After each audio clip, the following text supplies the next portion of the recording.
Hello, this is Corin Webster, and today I'm going to be doing a video on torch communication.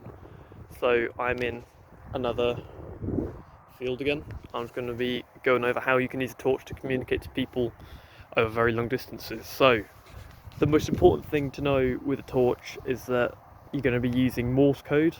Now Morse code, when it's written down, looks like a dot and a dash, a dot and a dash, and obviously all the different letters and numbers have different codes made of dot and dashes that then translate into the letters.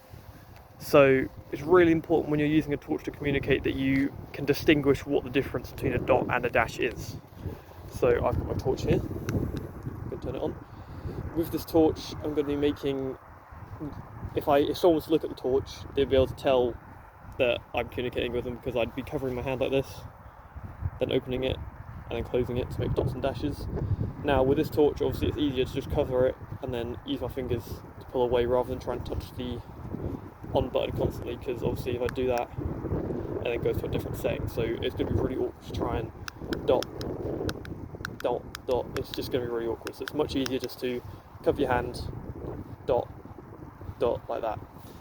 With your dots and dashes, you want to distinguish between what's a dot and what's a dash. So a really good way to do this is to, the dots have the light be active for 1 second, so if I one and then closed, and then in between your dots and your dashes you want to have a 1 second gap. So if I was to do the letter S, for example, which is 3 dots, this is what it would look like. It'd be 1, 1, 1, 1, 1, and then off like that. So you want to have a 1 second gap between each dot. Then with the dashes, I like to have them at 3 seconds. So the letter O is 3 dashes in a row. So I'm just going to show you that one as well.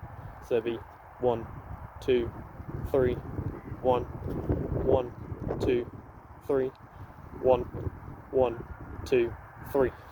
And then that'd be a dot and a dash. So between each letters, you want to have 3 seconds. So between, if I was doing SOS, for example, which is a really important communication to use with torches, I'd go 1, 1, 1, 1, 1, then 1, 2, 3, and then I'd move on to the letter O, which would be 1, 2, 3, 1, 1, 2, 3, 1, 1, 2, 3, then 1, 2, 3 again, and then 1, 1, 1, 1, 1, 1. So that is SOS.